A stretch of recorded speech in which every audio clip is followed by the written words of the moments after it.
गरीब निर्धन जो है कि बहुत बेचैन, जो न घर था रहने के लिए न मरे था, वो जो है कि ऐसे जो है कि बारिश के महीने में, धूप के महीने में वो रहते थे। और एक दिन जो है कि भगवान के पास से वह प्यास से बेचैन हुए नित्य पृथ्वी पर घूमता था। ब्राह्मणों से प्रेम करने वाले श्री विष्णु भगवान ने ब्राह्मणों को दुखित देखकर एक दिन बूढ़े ब्राह्मण के भेष धारण करके निधर ब्राह्मण के पास जाकर आदर के साथ उनसे पूछते हैं, हे ब्राह्मण, तुम ऐसे इधर उधर कहाँ घूमते फिरते हो, क्या करते हो? भगवान ब्राह्मण के रूप करके ब्राह्मण से पूछते हैं। तो ब्राह्मण कह रहा है कि ब्राह्मण क्यों पूछते हो, हमारे भाग में ही लिखा है, तुम क्या करेंगे?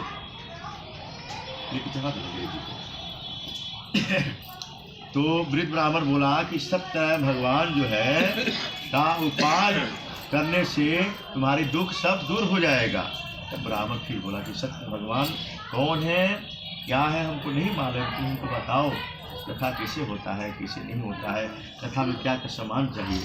तब जो है कि बूढ़े ब्राह्मण का जो है भेष धारण करके श्री सत्य भगवान जो आए थे वो बताने लगे। कहने कि श्री सत्य भगवान जो है मनोरथ पूर्ण करने वाले हैं, उन्हीं को सत्य और सत्यनारायण जो तीनों लोग चौदह भवन के मालिक हैं, उनको तीनों की नाथ भी कहा जाता है। तो ब्राह्मण हर जो है मास संकल्प ले लिया कि हर मास में व्रत करूंगा।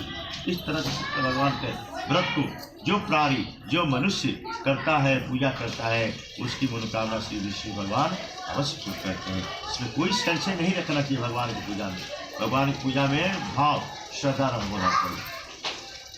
फिर नारायण कहता हुआ व्रत से कहा, हे प्रिय, मैं आप क्या कहें, आप बताएं आपसे।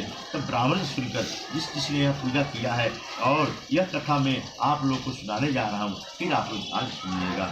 एक जो है कि सूर्य बोले कि एक जिस व्रत को यह किया है उसकी एक कथा है। एक ब्राह्मण जो था वह ईश्वर के अनुसार भाई बंधु के साथ जो गरीब था तो भगवान की कृपा से धनवान हो गया था। वही ब्राह्मण कथा फिर अपने घर पर करने लगा।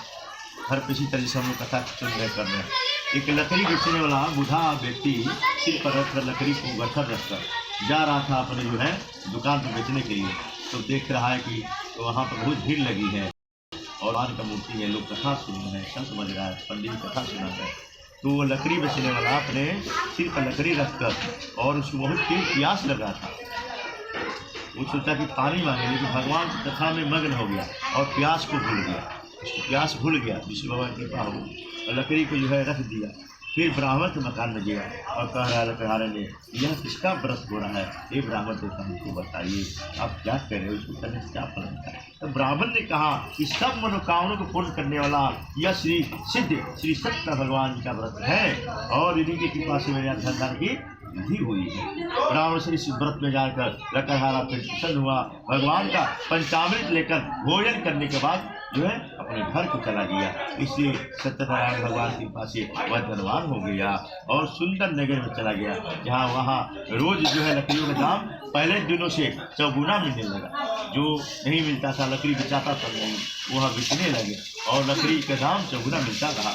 और सत्य भगवान की गुल व्रत की सामग्री लेकर अपने घर आया। फिर भाइयों बंधुओं को बुलाकर अपने सबको परिवार के साथ श्री सत्य भगवान जी का कथा सुना, पूजा किया और इस लोक के सभी प्रकार के सुख भोगने के बाद अंत में वह वैकुंठ धाम को चला गया। इसी श्री सत्यनारायण भगवान के द्वितीय अध्याय संपूर्ण। प्रेम से बोले श्री सत्यनारायण भगवान की जय, वृंदावन बिहारी लाल की जय।